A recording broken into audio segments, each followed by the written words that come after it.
Hello everybody. Today I'm painting a watercolour landscape of St Michael's Mount, which is in Cornwall, and I want to use this demonstration to show you how you paint dark over light with watercolour, and also how to do dry brushwork to get the sparkle on the sea. When you look at the sea, you get these very different ways of light that plays on the sea. So for instance here we got the light, the sun must be up there somewhere, so we're getting this lovely sparkle.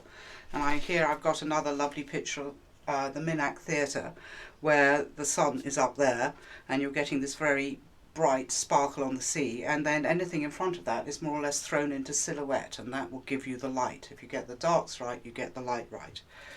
But when you actually look at the sea, look away from the light towards the sea, you can see all these beautiful blues. So you go out and have a look at the sea yourself and see how the light changes depending where the sun is. So today I'm doing working on Fabriano Rough, which is one of my favourite papers. It's quite a limited palette. There's going to be a lot of Payne's grey involved, and I got some French ultramarine and also my Russian watercolours here for when I want to grab something like a magenta, which I will be doing. So I've actually sketched out the shape of St Michael's Mount, and it's in pencil, so it should stay there. And then I'm going to start wetting the paper so I can do this very nice wet and wet landscape. But first I must demonstrate dry brush. So with dry brush, I'm just going to fill my brush with wash.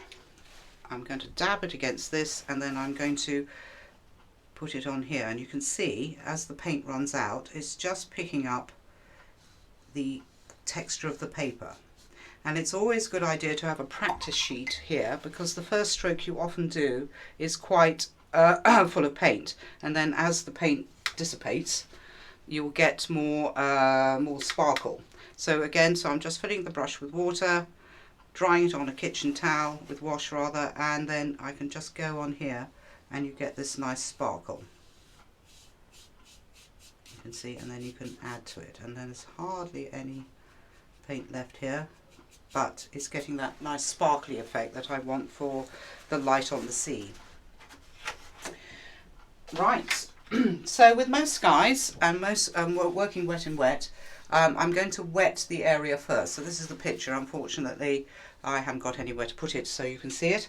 I'm going to use a big squirrel mop brush, and I'm going to just wet the paper. I don't want it too wet, just a bit wet. And I can see where the water is because it's kind of glossy against the window here, so I'm just wetting this area, and I'm not going to worry about painting around the shape of St Michael's Mount, because I know I can paint dark over light. So let's go with that. I might just go over it with some kitchen towel to get the excess water off. Okay, use a big brush, and I've got some Payne's grey here, and I'm going to mix up a nice wash of Payne's grey and maybe something resembling, this is my French ultramarine, a little bit of French ultramarine and a tiny bit of magenta, and a bit more magenta. Okay, let's be brave, and I want to block in where those clouds are.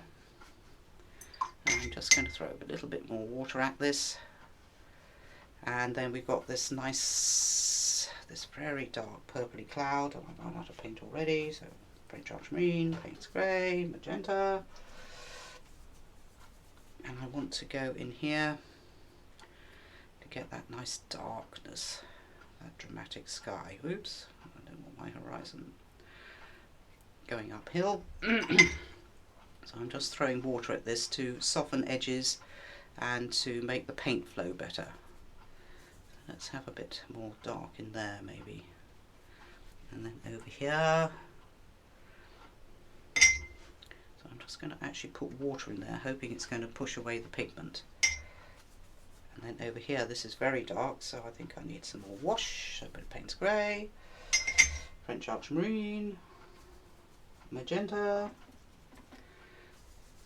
And I'm just going to go in here, ooh, and add that dark area of cloud. Yeah. And then over here, just to make that a little bit darker. This is why I like to use tubes. You get very intense colour quite quickly. Oh dear, this is all drying. So I'm just going to add water to that over here. And I'm also going to use kitchen towel to create some lighter areas within that. Need more wash. It's an eternal cry. Whoa, damn, that's the wrong blue. Let's try paint grey. No, that's definitely the wrong blue. So that's got to go. So let's get the right blue, which is French ultramarine, because it's cooler and it's almost violet grey. It can be, so that's with a bit of Payne's grey and then a bit more magenta. And then I want to be over here. Ooh, that's very magenta-y. Let's see if we can use that to our advantage. So here we got the horizon lightning a bit. It's a bit grayer.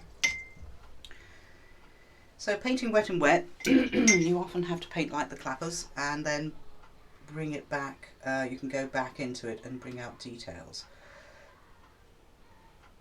So we want something dark over there and something light over here. So I want some things happening there. And then this cloud here. So I just want to add a bit of interest going on here. Ooh, there's all sorts of stuff happening there. So maybe a bit of Payne's grey. Whoa. And then I'm just going to throw water at this to soften the edges and make cloud shapes. So you can do a lot with water, and actually I'm just going to add some water in there in the hope that it's going to push away some of the washes, and here too, to make cloud shapes. Ooh, yes, there's something happening there.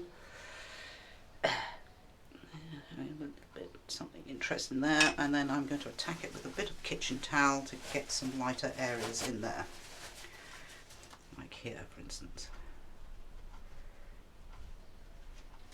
And here. Oops. Yes, that's not particularly menacing. So that's all good. So I want to break that shape up a little bit and maybe have something going on behind here.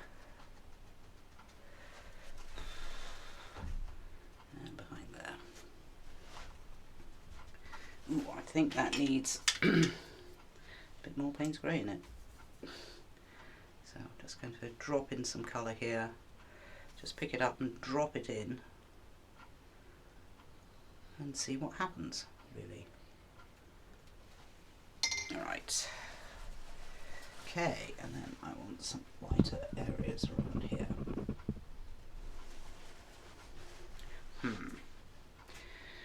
Getting too involved with the painting at the moment. And then a little bit of interest over here maybe.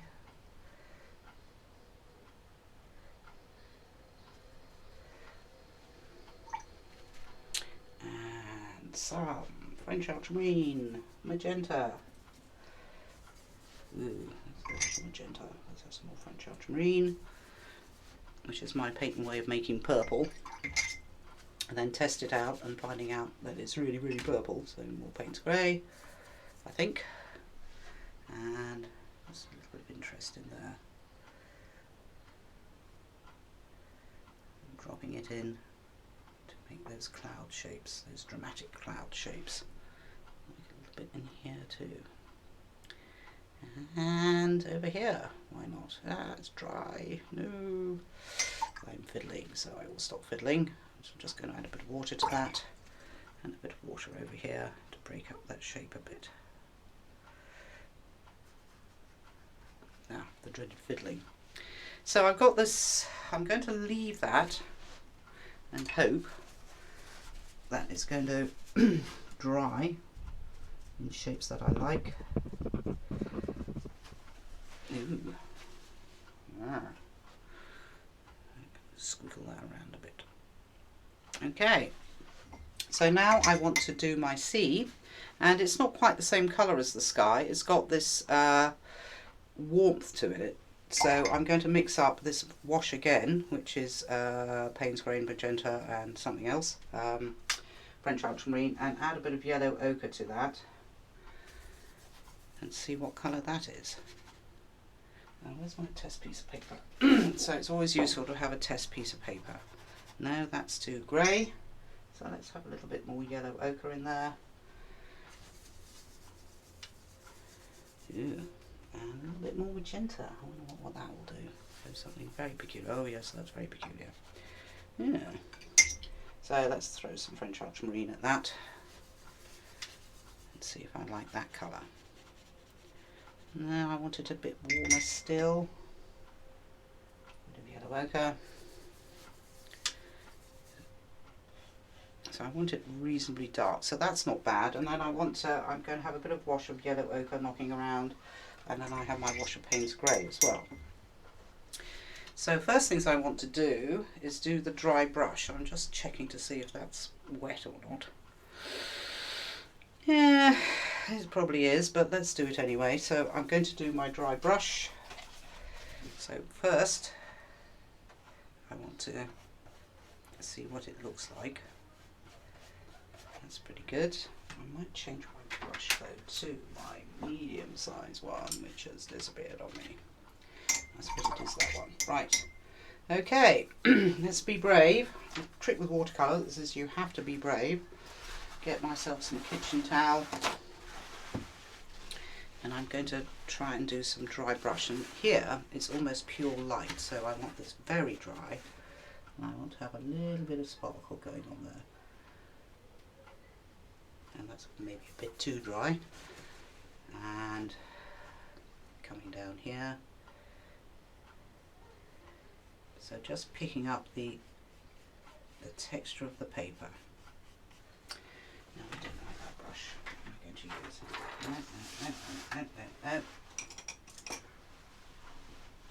Oh well, back to that. Oh, my bigger one.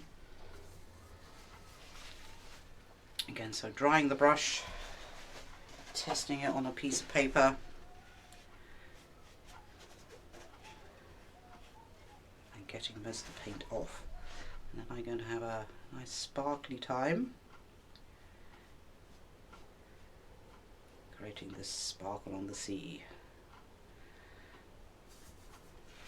And then as it becomes closer, oops, that's obviously not dry enough, closer to the shore, the sparkle then diminishes a bit. And I want a little bit more sparkle up here.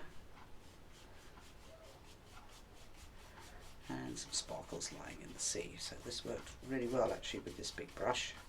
And then I'm going to pick up the wash and kind of fill it in. So biggest brush you can bear to use.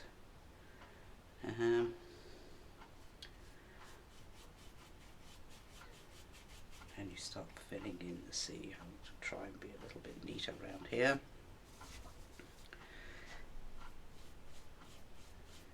And when you're painting the sea, try and keep your brush strokes horizontal, otherwise it tends to look like the sea's going uphill. And as you can see, I'm painting over St Michael's Mount, my drawing of it. But I like these sparkle effects I've got going on here, which are not in the painting, and I'm just also doing dry brush for the little waves on the beach.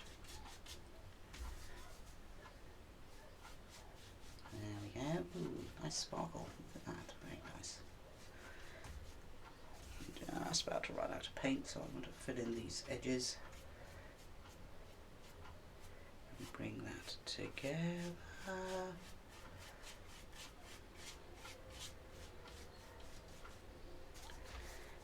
And then I'm going to have to mix up a little bit more wash, and I'm going to use some yellow ochre into this because it's actually closer to the shore and it's picking up the colour of the sand underneath. And then So it changes colour here and there. So I didn't want it just to be one colour. Just sparkling away, sparkle, sparkle, sparkle.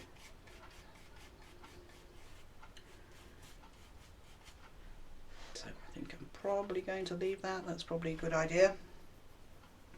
Just looking at this, it's not too bad. So I'm going to get my yellow ochre on the go. I'm sorry, my Payne's Grey. Some big strong wash of Payne's Grey, and I'm going to paint that silhouette. Okay. So here, so we've got this kind of, I don't know, some jetty or something, I don't know. Eek, this is where it gets tricky, and I just want to catch something going on here. Got that little house. This is where watercolours come a bit tricky. But I just want to get something going on here. There's a tree, tree, tree, tree. And then what I'm going to do, in fact, is get a bigger brush.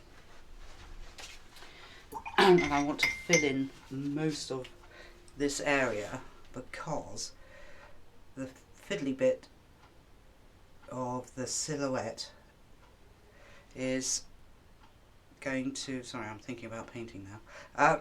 Actually, I want to be able to drag when I put the wash on for the silhouette to mix in with this wetter area quickly, so it doesn't dry and you don't get sort of banding and streaks, so you have to paint very quickly. And this brush is a bit clunky for this, but it's good for putting on large areas. And then slightly smaller brush, detail brush, and I'm going to paint like the clappers, try and paint this silhouette. I think if I was doing this myself, I'd probably take it a bit slower, but so up here we've got a little tree, tree, tree, tree. I want to have that, the light coming through the tree, and you can see, so I can just drag that into the wet wash and I won't get any banding. Yeah, I'd hope. We've got buildings here. Luckily my drawing's still there and I can still see it. Yeah, and I better crack on because this is all drying. Okay. Ooh, and I wanted to get a bit more detail in there, didn't I? With a rock. And it actually is not completely flat on the horizon. So I'm coming up here. Ooh, let's put some more wash in there because that was a bit pale. Eek. And then we have a chimney. Not too much water on my brush. Something resembling a chimney. Chimney, chimney, building, chimney. Yuck. And that's kind of joined up. And then I just want to put a little bit more Payne's Grey in there. And as it's wet, it does still take the paint. Oops, I better drag that over, cover that bit up. And that's the beauty of painting dark over light with watercolour.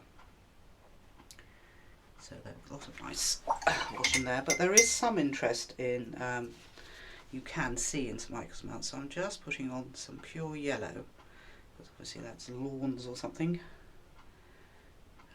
So there are bits and pieces happening there. But I'm pretty much going to leave that to be as it is, says she, famous last words. I'm just going to drop a little darker wash in there, and as it's wet it will take it. So you do have to paint quite quickly with watercolour. And then I'm going to do this beach, which I think is mainly yellow ochre, which I'm going to dull down with the leftover bits of this wash. So I've got some yellow ochre going on, and a bit of Payne's Grey maybe, and maybe a bit more yellow ochre. So I just want to, so you've got this nice shore here. I'm just going in there with a brush that's not big enough.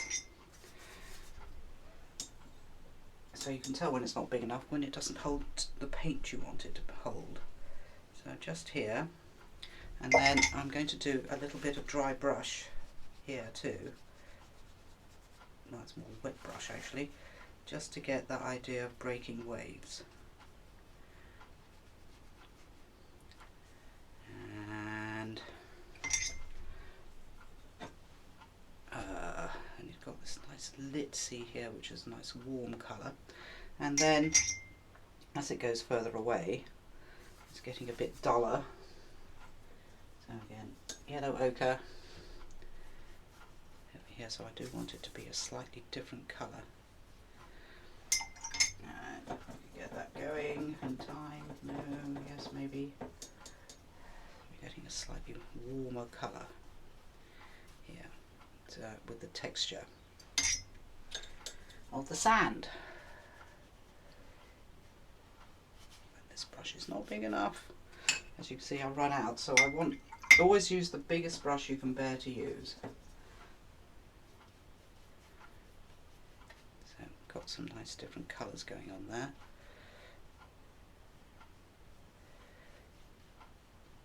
And then what I'm going to do is actually just drop in clean water from just clean water, and I'm going to create some texture just by dropping in some water droplets into my wet wash. That will push the pigment away from the water I've just added and create a bit of texture, although I think I might be going a little bit mad on this. You can just see it developing here. And I think I've gone a little bit mad, but it's fun to do. So I really like my wet in wet.